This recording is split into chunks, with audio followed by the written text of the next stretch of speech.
Well, of course, as well as being a boxer, Muhammad Ali was also a civil rights campaigner, fighting for the rights of black people in the United States. But he also backed the fight for equality in Britain.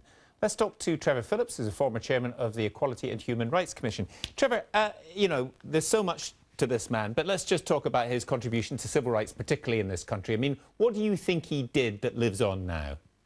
Well, good afternoon, Gavin.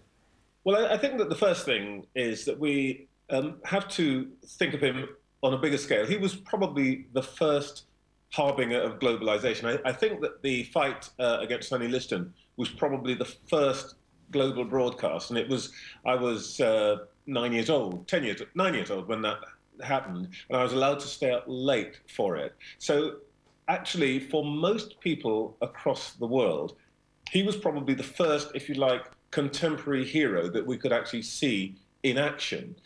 So when we think about his contribution to civil rights, it's not just that he stood up for civil rights, but that actually he was the first person who had a voice that could reach across the globe that everybody could listen to. He really, really mattered. And that's, I think, probably the most important thing about him in that period. I think the other thing that's part of that, I mean, civil rights campaigners in any society always run into people who hate what they do. He took a very, very tough decision. He could have joined the US Army. He probably wouldn't have gone to Vietnam except as a show. He would have been treated as a hero and he would have been allowed to box. But he decided not to do that. That's a very, very brave thing to do.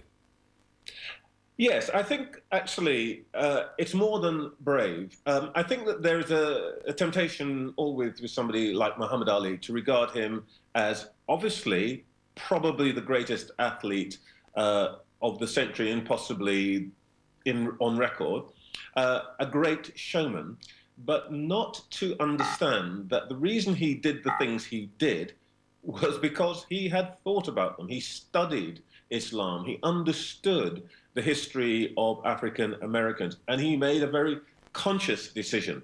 And by the way, it was more than brave. He knew that by taking this stand, he would be first derided, but also hated. He really, I think it's hard from this distance, and you hear all the tribute today, but I think it's worth recalling that during the late 60s, he was absolutely reviled, both on the other side of the Atlantic and also here, partly because of his decision not to fight, but there are other people who didn't fight. Let's be absolutely frank. The reason that he made such a splash and was so reviled was because he was black. And black men were not supposed to have an independent voice and mind. And he absolutely shattered that belief. He did indeed, Trevor. Thanks very much for joining us. Trevor Phillips there. Thank you.